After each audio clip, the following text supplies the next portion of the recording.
তোমরা কি লক্ষ্য করেছো সিঙ্গুলার ওয়ার্ডকে প্লুরাল ওয়ার্ড করতে কখনো এস, কখনো ইএস বা কখনো আইইএস ব্যবহার করা হয়।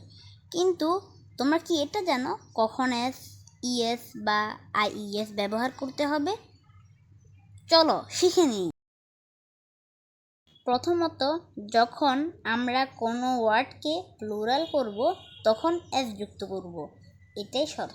যখন ওই ওয়ার্ডের শেষে SH, CH, S, X, Z থাকবে তখন ইএস ব্যবহার করব। যখন ওয়াই থাকবে তখন ওয়াইকে আই লিখব এবং ইএস যুক্ত করব। যেমন অ্যাপল, অ্যাপলস, বুক, বুকস, বক্স, বক্সেস। এখানে বক্সের শেষে এক্স আছে তাই ইএস ব্যবহার করব। স্ট্রবেরি, স্ট্রবেরিস। এখানে স্ট্রবেরি এর শেষে ওয়াই রয়েছে তাই ওয়াই এর পরিবর্তে আই এবং ইএস যুক্ত করব।